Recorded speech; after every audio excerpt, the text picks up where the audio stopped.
Hi, and welcome to the Holiday Park People podcast. We've got a bit of a special podcast edition for you today. I'm joined by a very special guest in Gemma Chance, who is the Chief Marketing Officer from Ohana Mua, who are one of our brilliant partners, and we've known Gemma for a while now. So we thought we'd have a good natter and talk about something that's really important to us both, actually, and close to both of our hearts. The change of scenery is due to terrible scheduling on my part. We've had this podcast in the diary for I don't know how long, and we're having solar panels fitted on our office, so that doesn't bode for a good filming environment. So huge thank you to another one of our brilliant partners, Guzna Lodge Park, who very kindly offered us some space today to record this. So we're in the most beautiful Prestige Aura Lodge. So a massive thanks to the team at Guzna for having us today. If you hear any background noise or strummers, well, that's just Holiday Park life. So bear with us, because we're not in our usual setting. Gemma, hi, welcome. Thank you for having me. It's so nice.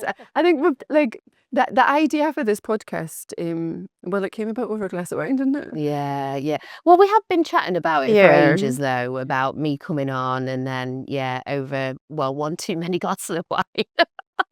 Yeah, let's make it happen. Yeah, no, well, we did, and it's been in the diary for a really long time. And I think when we were talking through ideas and what we could talk about, because you've got a really long career in the holiday park industry, and we'll talk about that. But I think specifically, I think when we got chatting, and we both thought there's a really good discussion point to be had around women in general that try to develop careers in this sector. And as you'll know, you've spoke about it many times. I've only ever worked in this sector, all of my working life, and but there's quite a lot to talk about in that respect. And whilst it's slightly different today, I think it always has been a very male dominated industry, particularly at a senior level. So I think it'll be really interesting for us to talk about that, and talk about our experiences, and in particular your experience, and how you found things. And I think it'd be great. Obviously, we know each other, quite well, don't we? I mean, we talk a lot, but I think you've got such an interesting story, and I think it would be really nice if all of our viewers and listeners could get to know you a little bit. So why don't we start at the beginning? So tell us a little bit about maybe firstly, did you always want to work in this industry? No, and I was thinking about this on the drive over, and I know you've been in the industry like forever, and I was thinking back, like in my time in school, it was either you go and do your A-levels or you go and do something vocational, and it felt like travel and tourism was just a word. And I don't know whether at 17, 18 years old, I knew what it was. Yeah. And that sounds really bizarre, but I was thinking on the drive, did I actually have a concept of what travel and tourism was? And would I have thought back then I'd be working in this sector? And probably not, because I don't think I understood the breadth of opportunities within this sector. Yeah. And I don't know how you... I think that's and to be honest, I think to some extent that's probably the case. There was a few pods ago, I think I said, like, working on a holiday park or working on a caravan park, like, it was never like a very sexy job. Was it? Like, oh God, I want to do that. But actually, you're right. When you look at the amount of opportunities, and both, I don't know, from a practical perspective, from a customer perspective, from a marketing perspective, and I know so many people that have joined the industry as a lifeguard, as example, and now hold really senior positions in really big organizations. And I think travel and tourism generally is probably a bit more, there's lots of degrees and more sort of certified qualifications. But I think you're right. Like, when I was, in school, like I just went to work on a holiday park on reception to earn some money. And that was it. Yeah, Yeah. Yeah. So what did you want to do? Did you know what you wanted to do, or did you fall into the industry? So completely fell into it. So I don't think I started taking life seriously at all until I became quite a young mum. I was 21 when I had my daughter, and then it was all of a sudden like, oh, I've got to do something with my life now. And I went back to do a degree actually in events management. Oh, okay. So it was like, events management sounds cool, but let's give this a go. And the reality as a young mum was like, it's quite difficult to do Yeah, events. But okay. that said, I had, a couple of years working in a charity, working on their like fundraising events calendar.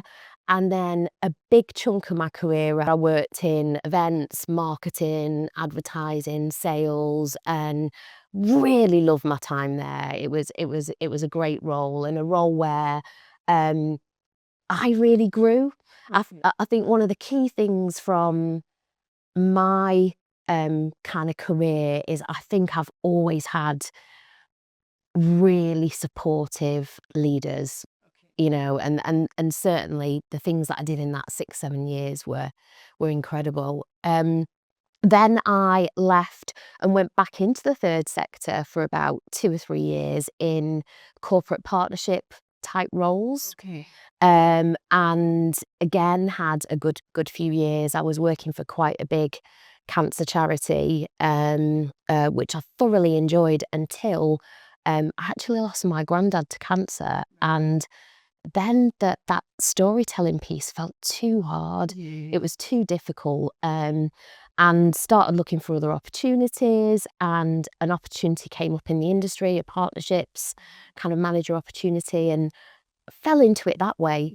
But loved it from the moment that I stepped into that role. And I think until you're in it and you appreciate the service and the special moments and the times that you're giving to people, you can't see that unless you're in it. Yeah. No, I think that's true, and it is like it's such an emotional job, isn't it? And it's so we always talk about people, but it's so people focused, and I think you have to be I- in my opinion, I think you're a certain type of character that you either, I mean, I know people that hate people. Like, I don't want to talk to someone, or I don't want to talk to anyone all day. Like, don't put me in front of customers. And that's fine, because it's, it's horses for courses, isn't it? But I think the people that thrive in that environment are generally people that like just love people, and, love giving good service, love seeing people happy. And so yeah, and you're definitely that type of character, I think. And you're so creative as well, aren't you? I just think you're like I don't know, like you're just this ball of energy, like, I think, to be around. So I think, I can kind of see why that would be a good fit for you, I think. And starting off in your career, did you have sort of looking back, either in the industry or not, did you have at that time, were there influential women in your career? There weren't. No.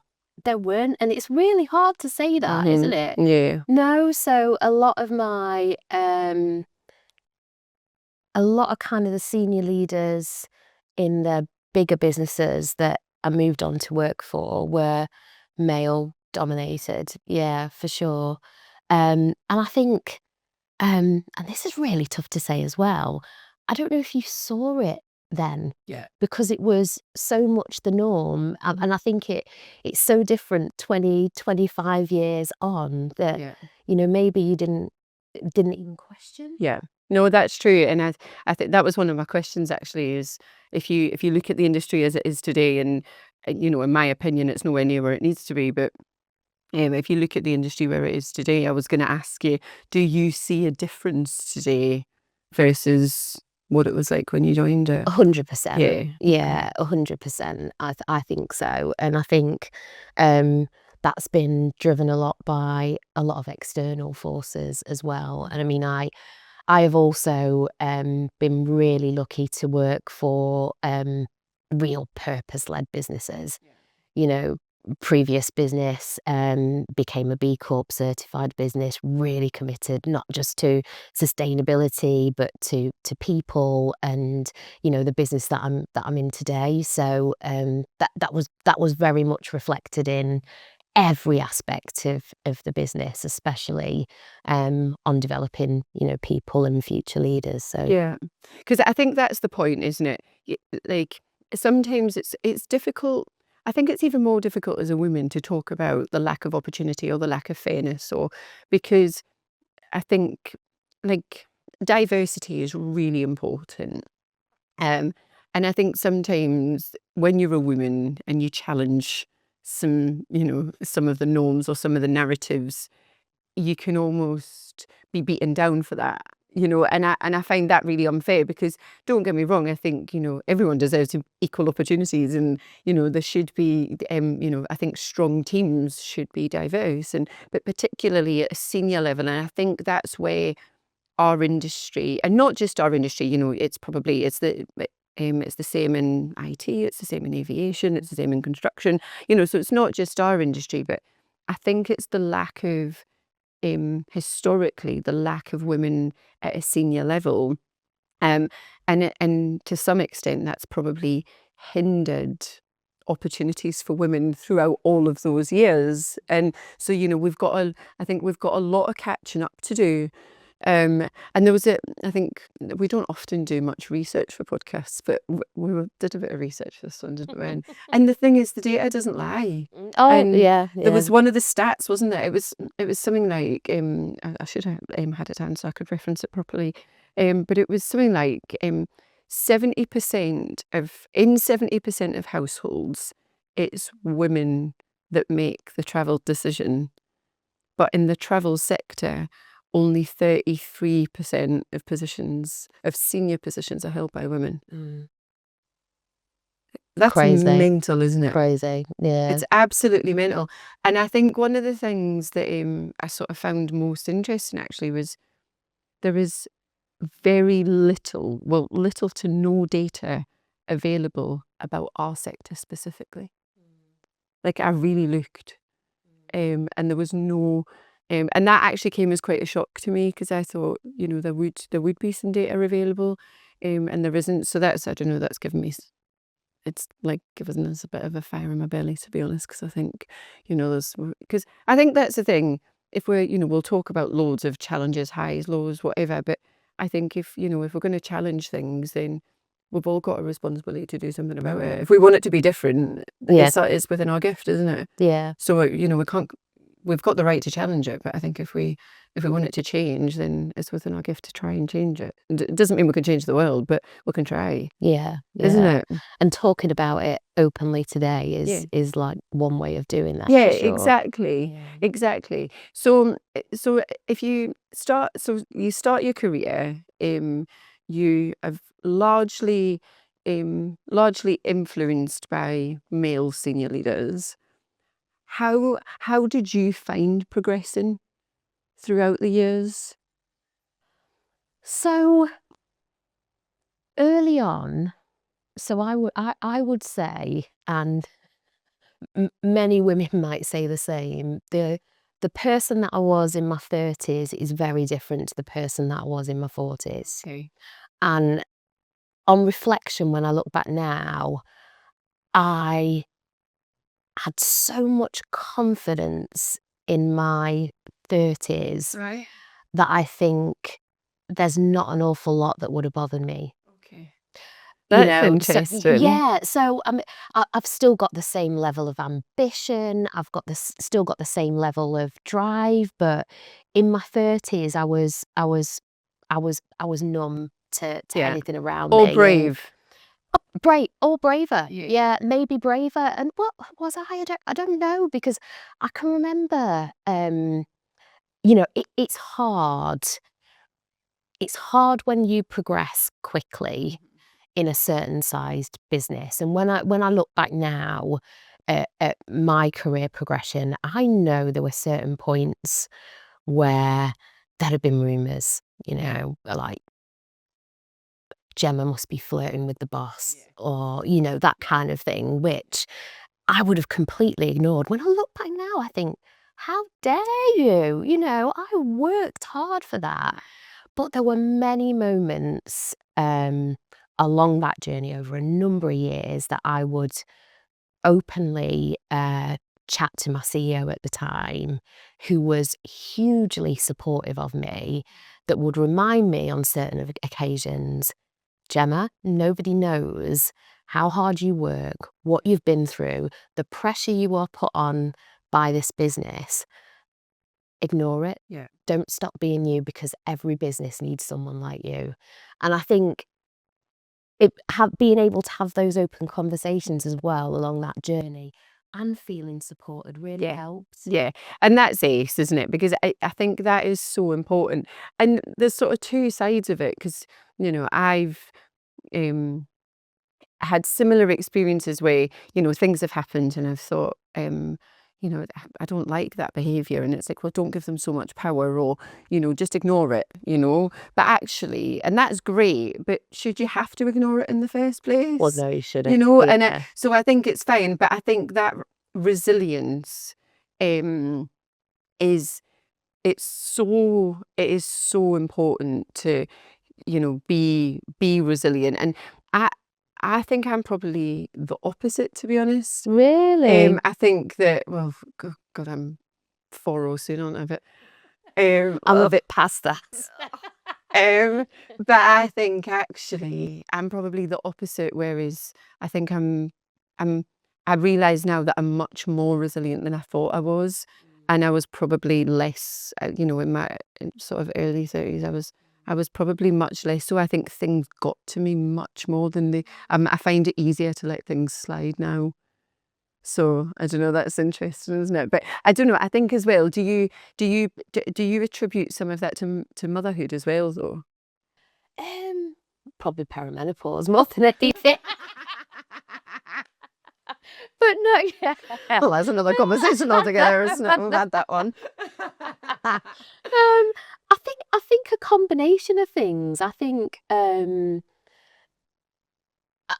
today, in my 40s, I'm still as resilient. So nothing's gonna knock me down. Yeah.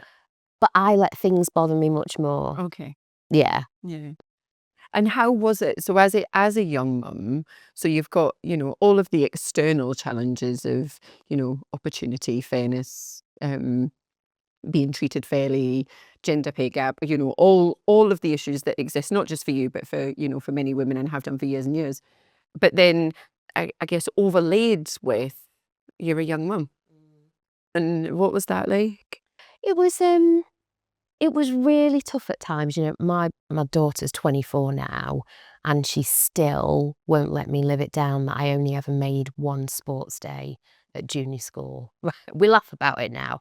And I don't know why I only made one. It must have been something that popped up, and, and I couldn't, because I think the pressures of trying to build a career and being a mum were far tougher back then than they are now, so I'd have been fearful not to be in a key meeting or something.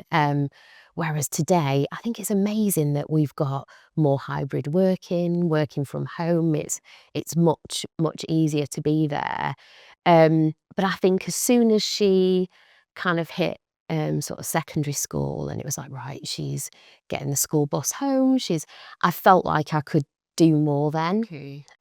So actually that time that I spent at the university, I probably stayed a little longer than I'd have liked, because it worked. But then when I did move on, I remember feeling like I was just not quite where my peers were.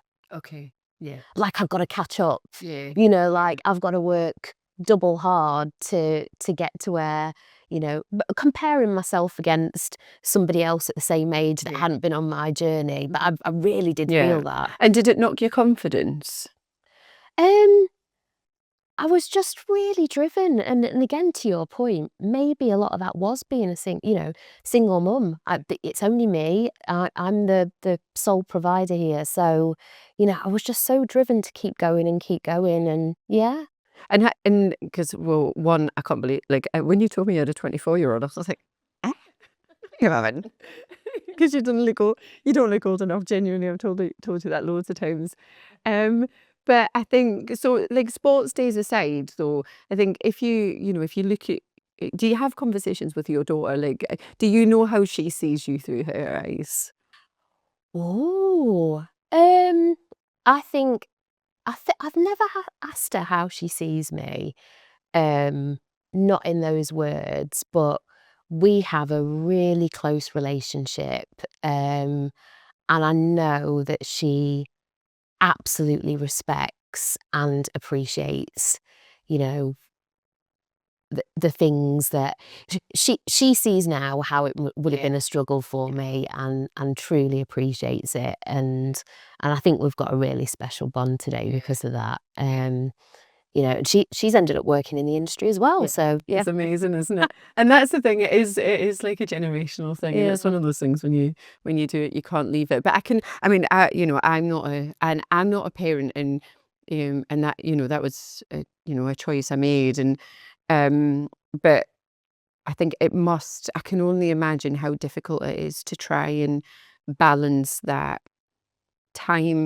quality time with your children whilst providing for them and making sacrifices when they're a bit younger, which you hope will pay them back in later life. And all of that is just a gamble and a juggling act. But like I say, that's just one aspect of it, because it's all compounded by all of these other challenges and everything else that women face. And I've always been of the view, and I've had many incredible women that work within teams that I've managed. And I think I've always, you know maybe naively, I don't know, but to me it's just like, why couldn't you do both? Why couldn't you be a brilliant mum and a brilliant businesswoman? And that surely is just an environmental thing, because surely you can do both. Why does it have to be one or the other? And maybe that's just my simplistic view of the world, because I live a bit like that sometimes. But wish the world was just a Yeah. better place, but it's not. And I've worked with loads of amazing mums, and I'm sure you have as yeah, well. no, for sure. Some Yeah, of the amazing people out there. But again, I've also seen, I've seen new mums, come back to work really early because the pressure's on there, and they don't want to take that big career break, and so I still think the pressures are always going to be there.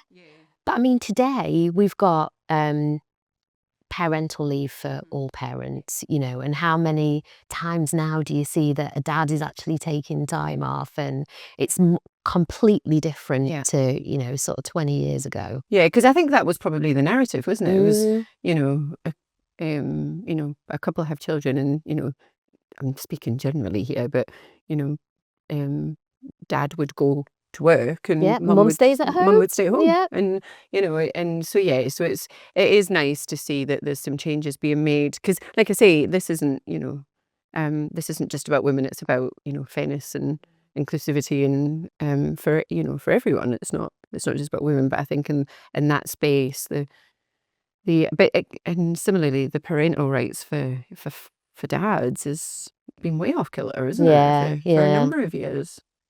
So yeah, so it is nice to see that change. And um, can you remember the first time in your career where maybe uh, sort of entering or being in a senior position where you were maybe made to feel like you didn't belong there, or you hadn't earned your place, or you were out of place, either by anyone. I'm not looking to target people specifically, but I just wonder if you can remember a time, as you went to that space where you're made to feel like that as a young woman.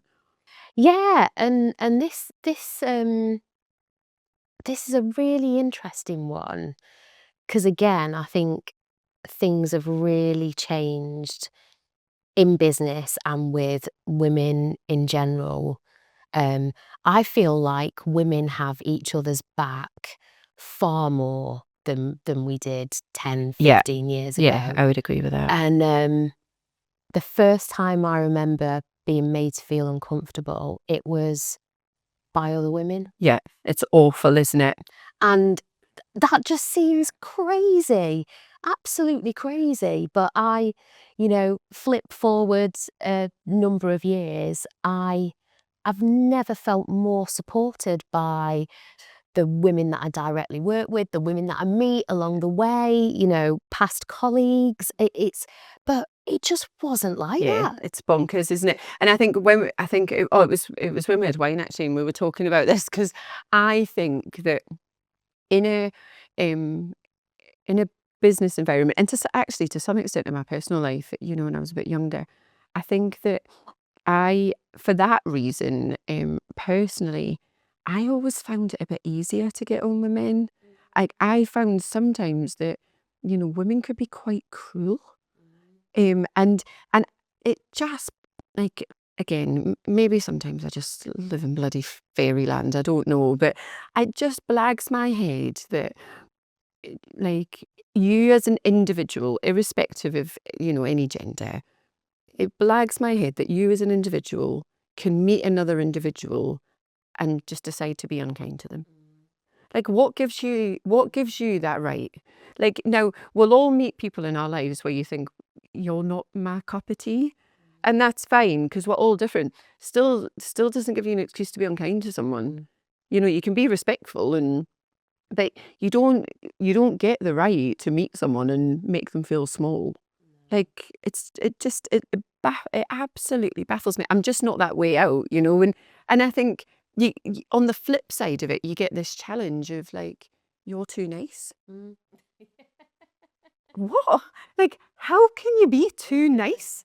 Like, do you know what I mean? But people are like wary of you. Like, why are you so nice? Like, I'm just nice. Yeah, Like, that's just me. I'm not up to anything.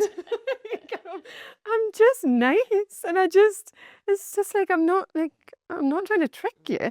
Like, but people are. I don't. It's just like, yeah, human beings are really bizarre, aren't they? Like, I think, but in that respect, I do agree that, I've encountered that myself where women have been sort of, yeah, a bit unkind, and similarly, I think. Have you experienced any situations like that with sort of male senior colleagues? Um, I think, as I said before, I've always felt really supported by senior male colleagues. And a huge, where I am today is because I've had that great support, and I'll never forget that. But I remember having a comment once from someone that was something around. It was a friendly piece of advice that was suggesting that I should curb down my ambition because it could be mistaken for aggression.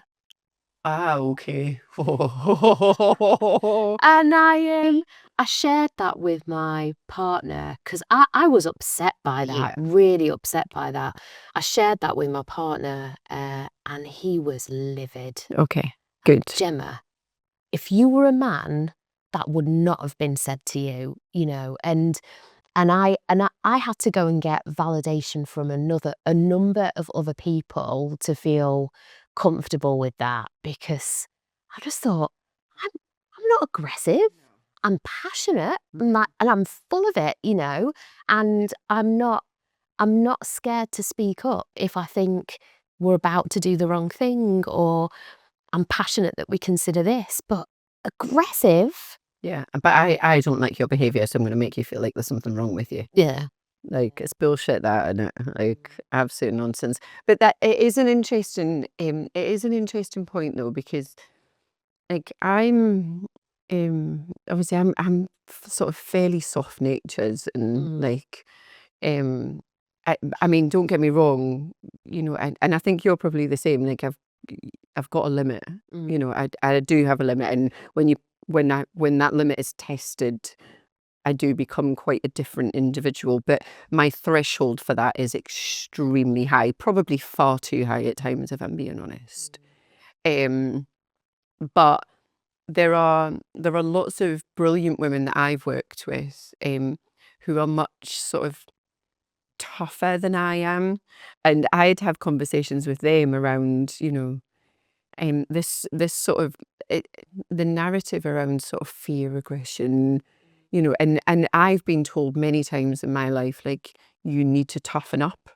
But I've always just been a bit like, yeah, but I like being nice to people, and but the downside of that, or the risk, is that people take the piss out of you, or people don't respect you, and people take advantage of you, because there are times where you really need to stand your ground and really need to stand up for yourself. And I think particularly when I was younger, like, you're extremely tenacious as well, and I think I was so tenacious that I just thought, I'll just prove you wrong. Like, Yeah. I don't need to shout and argue with you. I'm just gonna do it. watch, like, and I don't mean that to be arrogant, but No, I because know I'm what you not an mean, arrogant yeah. person, but I just meant, like, I'll just show you, like, because people would be, just really, you can tell, can't you? Like, when someone's talking to you, or when they look at you, like they're underestimating you, and I just kind of thought, well, Don't away underestimate then. me. Right. Come on. You know, It's on. like, yeah. If you think about who you are today, given all of your experience, are there situations that you would have dealt with differently now that you maybe let slide or didn't challenge, or? Yeah, I think I'd have challenged a few things. Yeah, I think I would have done. Looking, knowing what I know today. Yeah, for sure. But it's so hard in the moment. Yeah. So hard in the moment to, especially when it's something that actually hurts. Yeah. Mm-hmm. Yeah. No, it is. You It know, is. and if you are as passionate about doing a great job, how can you not take anything, like Personally, yeah, yeah, yeah. and we've all got feelings, and gosh, I'm on record for being one of the most emotional humans in the world, and I am. But with that emotion comes passion, creativity, empathy. Exactly. I'm not. It's not perfect. It's not the only way. I'm not saying it's the right way, but it's my way. And but and I think sometimes I agree. There's been times in my life where I've been challenged, and you can feel yourself. And the last thing you want to do is burst into tears and play into this narrative that, oh, she's a really over emotional human being and she can't cope with criticism, or, you don't want to play into that narrative. So you say nothing, because you think, if I open my mouth, I'm going to burst into tears. And because you've still got feelings, and it doesn't make the behavior right, but sometimes it's really difficult to challenge it, because especially when you're emotional. And I think also when you're not a confrontational person, I'm not confrontational. I don't enjoy falling out with people, or some people are so comfortable with confrontation, Oh, aren't I can't stand they? it. Yeah, I Can't don't stand like it. it either. Mm. But some people are so comfortable with it. But I don't know. I think those people in life, I think do you find that when you have good relationships with people, they're like comfort blankets, aren't they? Yeah. Like, I feel like that. Like, I feel like you have, like, because I'm not confrontational, but I feel like if I've got, like, someone in my corner that is a bit confrontational, it gives me, like, this, I don't know, feeling of Yeah, safety, yeah. I know which exactly what you which is mean. nice. So yeah, are there any other sort of, because I suppose, well, maybe all of that's maybe been quite a negative, not a negative slant, but a very candid, honest slant on. Can we go back to the point that I made about women, and the fact that I think we all support each other far more today than we did back then, because I think that is such a positive thing. And now in my network, I mean, I'm working in a startup business now. We are building things from scratch. But if I think about anyone I would pick up the phone to for advice on anything from pricing through to retail, through to just marketing, whatever, they are all women that I know are on the end of the phone, will pick it up, will share whatever with me. And when you reflect on that, that's amazing. Yeah. And also in, in Ohana, there are, two female senior Yeah, leaders, yeah, and if you think back, it was never the case. You'd always be lucky to find one female board director, yeah. wouldn't you? And in your business that is still relatively small and growing, there's been two from the off, and that says, and I think that in itself is a statement, and it's incredible. But I think you're right. I think women generally, in my experience, I think meeting a woman that has an agenda to, belittle other women or to make themselves feel better, that I think those women are few and far between now. In my experience, I can only talk to my own experience. Other people might have a different experience, but I can only talk to my own. But I think they are few and far between now. And in your earlier days, are there any other sort of standout highlights? Like, are there any other moments where you've sort of, I don't know, big first achievement or big first promotion, or that you feel, like really genuinely proud of yourself? Um, in those early years, so my first role where I actually had to manage somebody, I would have been 24, and this person was almost 20 years my senior. Okay. And this is one of my best friends today. So Okay. I'm Yeah. saying this, Okay. but oh, he made my life so difficult Yeah. in the beginning. This young girl, what does she What do you know? know? And after 6 years working together, that completely flipped. He had so much respect for me, as he called me gaffer, as his gaffer. I remember when I left, he did the most amazing collection, leave and do things for me. And when I look back at that, I think, go on, Gemma, like that was hard, and I did have moments, that I thought, oh, I can't do this. But yeah, I would say that was my biggest first achievement, and the fact that we are friends 20 odd years later, I think There's a says it all. testament to Yeah, that. Yeah, yeah. it is. And in terms of, so obviously you've worked for, a sizable brand, and, by all accounts, whether you'll say it or not, because I'll say it, made a huge difference, in that business. Um, what, what are the main changes that you think the industry's gone through, just in your experience throughout, I don't know, the last 10 years? I think the industry has really switched to being focused more on experience.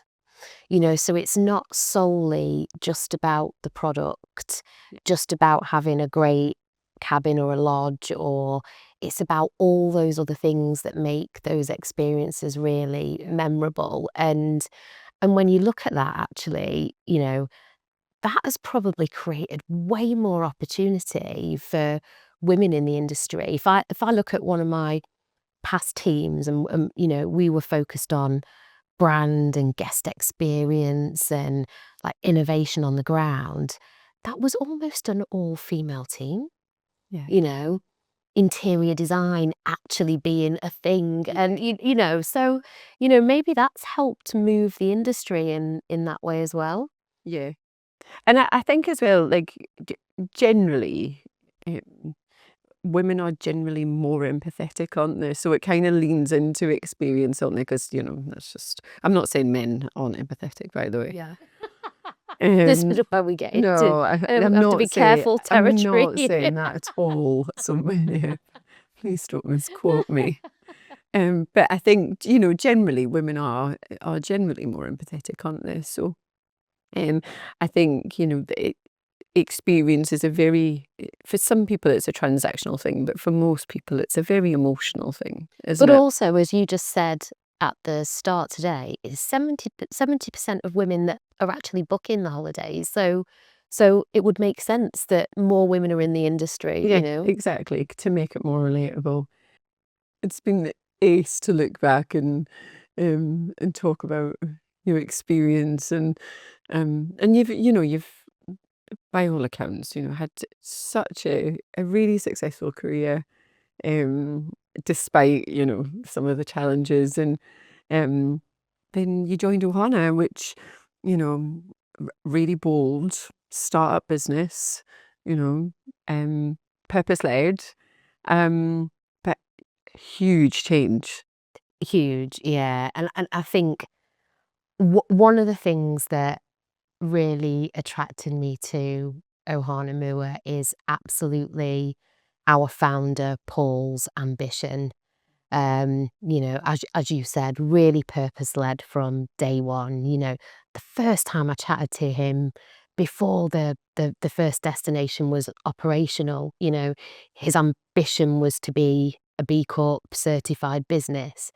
There are not many other businesses in our industry that also have the energy positive ethos that we have. The investment that we've made in our first destination, the Vale, with on solar and battery with a view to be energy positive, Yeah. that doesn't happen No, everywhere. no, and it doesn't. it's part of our DNA. Yeah, it's very rare. Yeah. And when we're looking at new destinations now, that's part of the conversation. What difference, what could we do here to meet our energy positive goals? And actually, if we couldn't, or if it's going to be too difficult, then that's probably not an A Ohana good fit. destination. Yeah, Yeah, for sure. yeah, But it has been so different. I mean, and you'll know, I had a big team, yeah, lots of expertise at the end of a phone or a call, and I've really had to brush off some of my skills, yeah. and kind of go back to basics. And I've quite enjoyed some of it, just and especially I think embracing elements of AI that I perhaps wouldn't have done if I'd have still been in a bigger business, and yeah, just having a deeper understanding. But it's never the same day to day. No. Your strategy is always evolving. I think that's one thing I've learned. I think it will take you a good few years to actually then have a 5-year strategy that you feel. Have Yeah. you guys found the same? Yeah, and I think as well, I think you're right. You have to get in the trenches, Yeah. and I think, because I'm the same. Was historically had a big team of a big team of people around me, and actually in a startup business with a much leaner team, shit needs to get done, you know? So you just had to roll up your sleeves and do it, but I really enjoy that, I think I've always kind of been like that. I've always been that kind of leader, and so and actually I love it. I love coming up with a marketing campaign, or like there'll be times where I'll pull together some emails or write some social content, or whatever. And whilst I love strategy and being able to make a difference to businesses, and I still get my kicks from Yeah. from that kind of stuff, particularly what it's like in marketing when you see results from it. And marketing's a lot, like, people talk about marketing and sales being very different, but they're not. And a lot of marketers are like a lot of salespeople, in that your objective, that's where you get the your dopamine from, Yeah. if you produce something, and it generates a result, and whatever that result might be, but nonetheless you think it's made a difference. I did that and it's made a difference. And so I think that part of it's true, and equally you just have to problem solve constantly, don't you? Like you say, no 2 days are the same. And I mean, our business is obviously slightly different to yours because we work with a number of businesses, but even for our own business, yeah, you just have to problem solve constantly, don't you? But again, I enjoy that, and I think it challenges you. to become more efficient and more effective and learn new things. And but it's hard. It's hard work, isn't it? It is tough, and I think when you've gone from working for a really well-known brand to then having to build something from scratch, yes, it's exciting because you've got a blank canvas. It's your story to tell. It's your voice that is going to be the brand. But getting cut through in what is such a crowded market today is really, really tough. And I think, I think Ohana Mua has got all the right ingredients, all the right USPs to finally get there. But kickstarting that journey is really hard. After saying that, I'm really, I've been in the role just over a year, and I'm really proud at how the brand has evolved during that time. I think from day one, we're a brand that's been punching, because we know we're going to be much, much bigger than this one day. And if you look at, our brand film or some of the content that we put out there for our Boxing Day campaign, we look It was like, fun, that, wasn't it? Yeah. and we look like a much bigger brand, which is where we want to be. And then I think, underneath that, the work that we've done on B Corp, we've submitted now. We're like something like 97% verified, so that's really close. We launched our first impact report in March. I mean, what business does that when they've been trading for less than a year? These are all incredible things. So I think, yeah, it has been tough, and sometimes it can feel quite lonely. You haven't got that team to bounce ideas around, and we don't have an office, so you're never in the office with your team. But I think working with you and the team, clearly the team, of course, at Ohana Mua, but also drawing on your network of those people that they want you to succeed, so they're always willing to give their opinion or brainstorm ideas with you. So Yeah, it is lonely, isn't it? Yeah, I think I found that even sort of in senior sort of previous senior roles. Like, I think loneliness is a real thing. And I think as well, because lots of people, like, meet their best mates at work, don't they? But I think when you're either part of a bigger organization, but you hold a fairly senior position, or you're in such a small team, it's difficult to navigate that, I think. And gosh, I mean, I'm lucky. I'm incredibly close to all of our team, but nonetheless, we still have boundaries, and also, as a business leader, it's still, it's our job to protect them. But they don't need to know about it. They shouldn't, they don't need to worry about things. You're still a leader, and so you have to shoulder a lot of that yourself. And I think, I've got I don't know, I think you're the same, because I'm sure we've spoken about it before. But you can have an exceptional sort of external support network and group of friends, but you're not going to ring them and be like, oh, I've just had a really challenging meeting, or my best friend's got 3 toddlers hanging off her legs, and it's not the same. No. And so these things, they sort of feel, in the grand scheme of things, they feel really minuscule, but in that moment you think, like, I wish I had a bit of support or someone to talk to. Or so I do think it is quite lonely, and more so, I think more so when you work remotely. Yeah. And we're lucky, and it was one of the reasons, actually, that we were sort of pretty certain that we wanted to have an office. And don't get me wrong, we work flexibly. Our team work from home and the office, as do we. But we were sort of quite clear that for a certain number of days in the week, we'd all have some time together. One, you're more creative, it's more fun.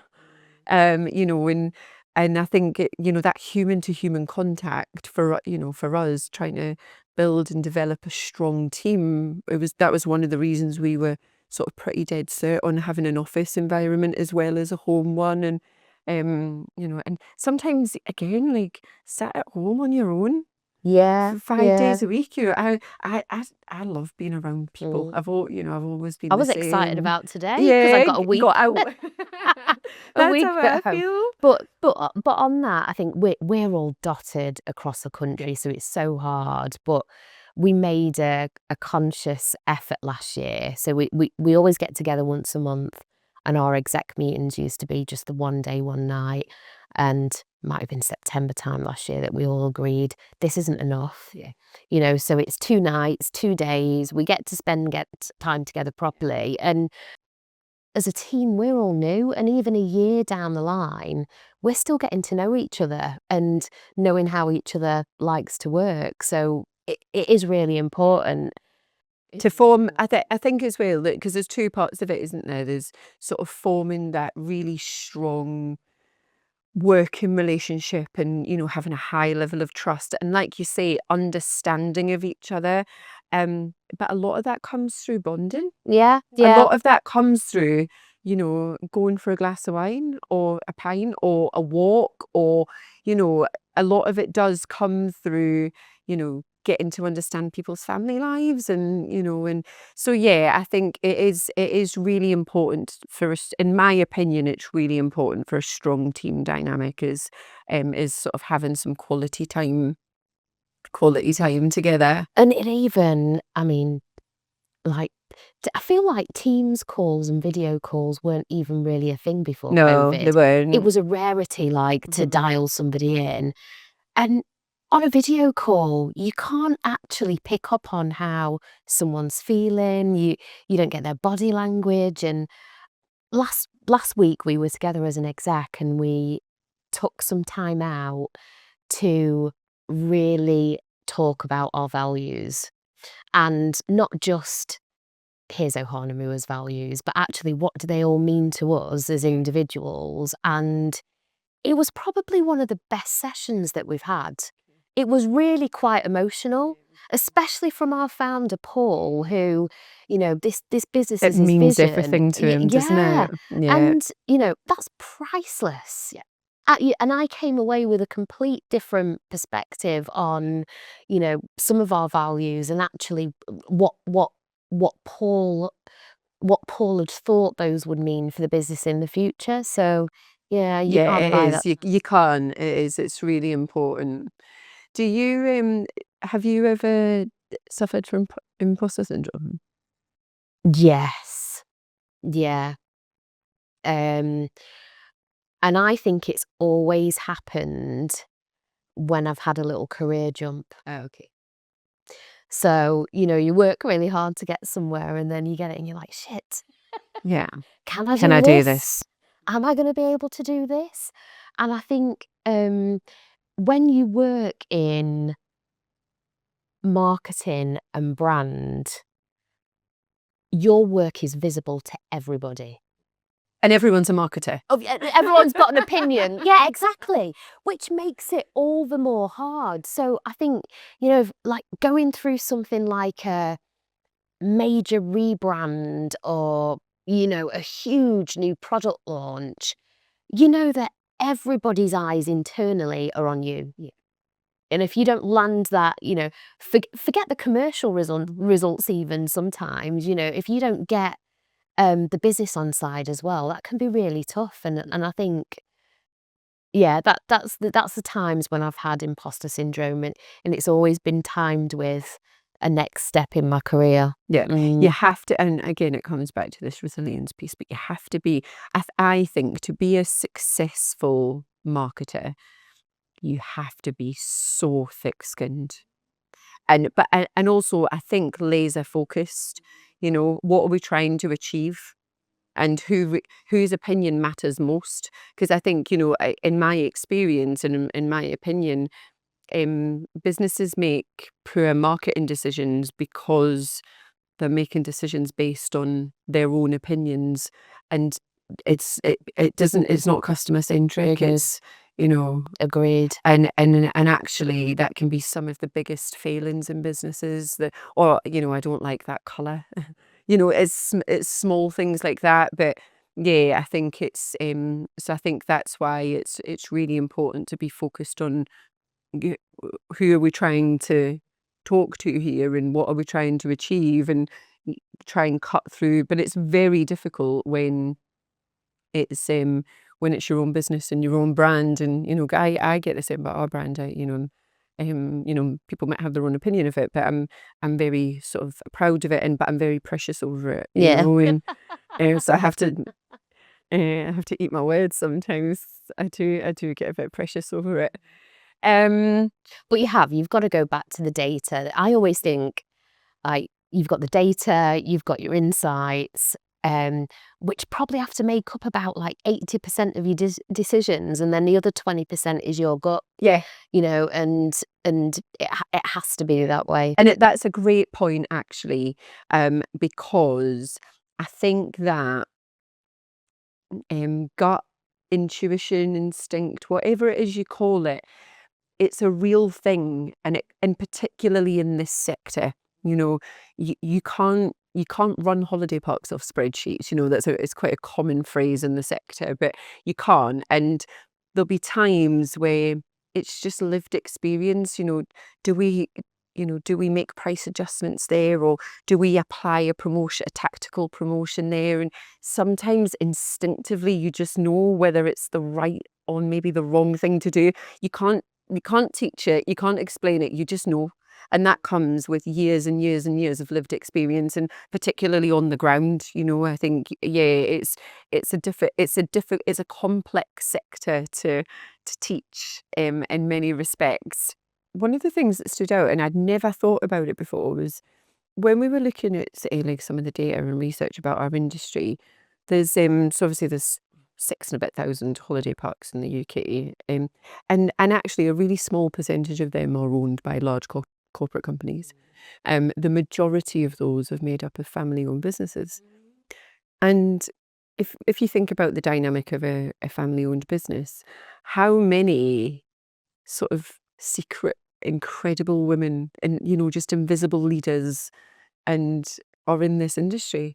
Like, it's a story that I think should really be explored, isn't it? Because in every fact, you know, I met with a brilliant family a couple of weeks ago, actually, and I met with the dad, um, who was one of the business owners, and his wife, and their two daughters, and they all worked in the business. And when I read that stat, it made me think of that, because, you know, there's three incredible women there. And but yeah, I don't know, it's one of those things that's kind of made me go, there's a bit of a story to be told here. You should tell it. I will. I You think I should will. tell it. Yeah, No, no. and my eyes have been opened actually over the last year, because Ohana Mua, we want to expand, and we want to expand quickly. And as we've been looking at the next possible destination to buy, we've met some incredible owners. You know, some that have built incredible lifestyle businesses, to some that have got really successful locations with, you know, 15 lodges. And there's been some pretty amazing women amongst those as well. And Yeah. largely, you know, a lot of the time they've done it on their own. Mm. It's just incredible, isn't it? Yeah, I found myself, I was thinking about that a lot last night, actually.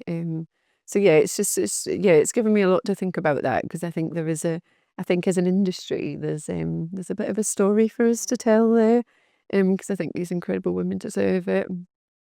If you could look back to your sort of younger self entering the sector, what advice would you give yourself? Um, I I I I think I would go with just be you. for sure. Yeah. I think the times that I've stayed true to myself are the times where I've not just only been successful, but it's felt really, really good. Yeah. I think the moment that you lose yourself or you feel you're not able to be yourself, that's when it's no longer right for you. Yeah. Yeah. No, I think that's true. And if you were to meet a young woman who's looking to enter our sector today, what would you tell her? What advice would Well, you give her? see, so my daughter works in hospitality, which is I find it's just really similar, and we have conversations all the time. And my advice to her is like, just learn, Yeah. just keep learning, and take every opportunity that comes your way, on your journey. There's courses offered for this. Go and do it. Yeah. Be Just curious yeah, and yeah, yeah, nosy. yeah, Yeah. absolutely. Yeah. Is there anything you would have done differently? Oh, um, I think there were a few times when that imposter syndrome kicked in, and there were the times where I was worried about voicing my opinion or saying certain things. And if I had my time again, it would be just say it, Gemma. Yeah. Mm. Yeah, I love that. There's a oh gosh, I wish I knew who it was. There's this incredible woman that has this video on LinkedIn, and she talks about um women women being made to feel like they have to earn their seat at the table. And she has this amazing TED talk, and she says, "Why don't we just build different tables?" Isn't it? And I love it. I'll send it to you because it's just it usually does the rounds and like on International Women's Day or whatever.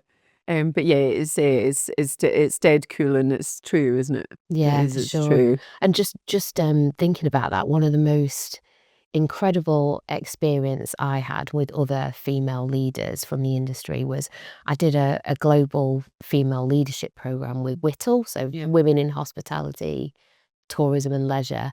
And I would say to anyone listening, look them up if you're interested.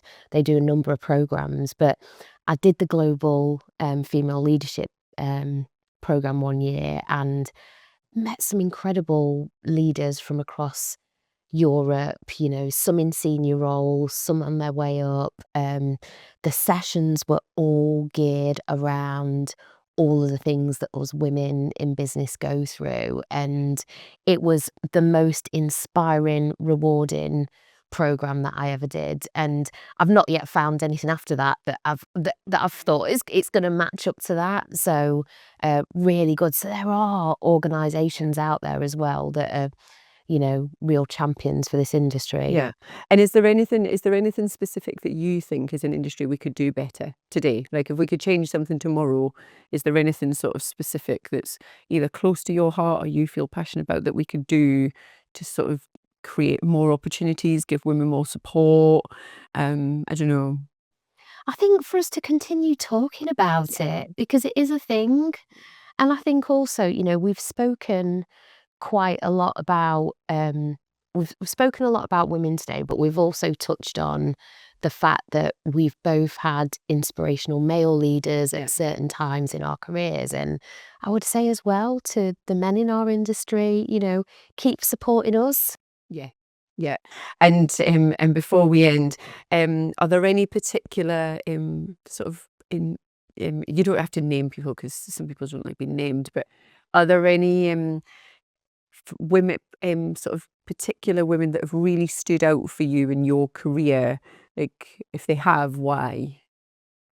I would say that network of women that I keep referring to, in amongst that network, there is one of the most commercially astute human beings, let alone women, that I know. There is someone in my network that, as a as a mum to a young child, has gone on to build her own business. You know, there are people that I have managed over the years that have gone on to bigger and better jobs, or I sit back and watch what they're producing now, and I'm like, I'm so proud. Like, you know, so I would say to all of those women, you know, in my network, a huge, huge shout out, because, you know, they've got my back and I've got theirs, including yours. Lovely. No, same. I yeah, I think, yeah, won't get all hippy dippy, but you know, our paths crossed, and you know, and then we've ended up where we are. But yeah, you are a wonderful, genuinely just a wonderful human being, and it's been honestly really, really lovely to speak to you today. And you're always so honest and genuine, and that's one of the things I value most in people. And so yeah, and I'm sure there'll be lots of people watching or listening that you know, will have found some of that helpful, and you can relate to it. And if that's the case, then reach out. You know, would love to hear from you. Please share this with anyone that you think might want to listen. And you know, we don't, for any of our usual male followers out there, please listen too. You know, don't think that this episode was this conversation is intended for everyone to listen to. So yeah, please give it a bash. And yeah, as always, we'd love to hear your feedback. So and please, again, as always, like and share and subscribe and all that jazz. But no, it's been brilliant. And yeah, a final shout out to Guzna for having us today. It's been a really lovely, slightly sweaty Satan. Our pals at Prestige will be very happy to know that their lodges are very well insulated. But no, it's we're dead grateful to just have such brilliant partners that we can lean on at the last minute and support us. So yeah, huge thanks to the team at Guzna for having us today. And yeah, we'll catch you next time.